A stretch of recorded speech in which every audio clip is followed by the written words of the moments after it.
আসসালামু আলাইকুম রহমতুল্লাহি ওয়া বারাকাতুহু নাহমাদুহু ওয়া নুসাল্লি আলা রাসূলিল কারীম আম্মা বাদ। ডিয়ার ফ্রেন্ডস, আশা করি প্রত্যেকেই ভালো আছেন। আলহামদুলিল্লাহ, আমিও ভালো আছি। বন্ধুরা, স্বাস্থ্য বিষয়ক ইউটিউব চ্যানেল অল টাইম ওকেতে আপনাদেরকে স্বাগতম। সাথে আছে আমি হাকিম ইরশাদুল বারী। বন্ধুরা, আজকে এসেছি Hamdard Unani medical college and হাসপাতাল, বেদগাড়ি, বগুড়াতে। বন্ধুরা, এখানে আপনারা দেখতে পাচ্ছেন হামদর্দের একজন স্টুডেন্ট আলকুশি বীজ নিয়ে নাড়াচাড়া করছেন। তো ওনাদের কাছ থেকেই জানা যাক, দেখুন ওনারা এর কি কি উপকারিতার কথা বলেন। তো ভাই, আপনি বলুন তো এর কি কি উপকারিতা রয়েছে। উপকারিতা বিশেষ করে আমরা যেটা লক্ষ্য করছি সেটাকে স্নায়ুতন্ত্রটাকে সতেজ করে, অর্থাৎ স্নায়ুর অবরোধ যেটা সেটাকে আমরা সুষ্ঠুভাবে এটা লক্ষ্য করেছি।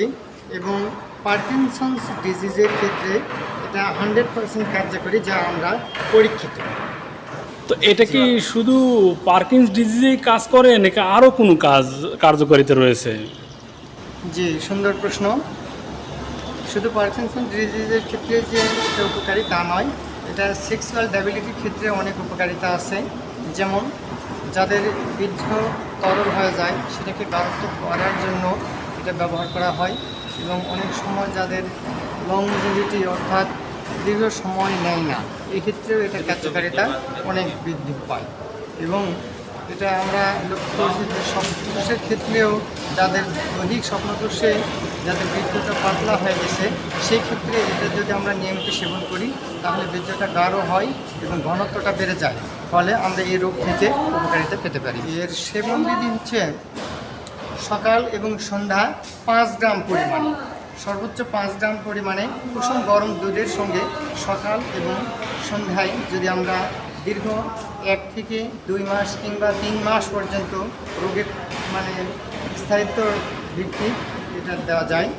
সর্বোচ্চ 3 মাস পর্যন্ত এটা আমরা ব্যবহার করতে পারি, তাহলে সুন্দরভাবে আমরা এর ফলাফল আশা করতে পারি ইনশাআল্লাহ।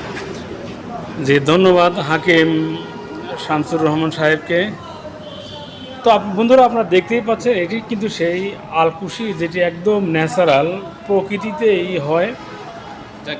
বিশেষ করে ভারত থেকে যেটা আসে সেটাকে বলা হয় পাটনাই আলকুশি। এটার কার্যকারিতা তেমন নেই। আপনারা অবশ্যই ছোট ছোট দানা চক্রাচক্রি কালারের এটাই সংগ্রহ করবেন ইনশাআল্লাহ।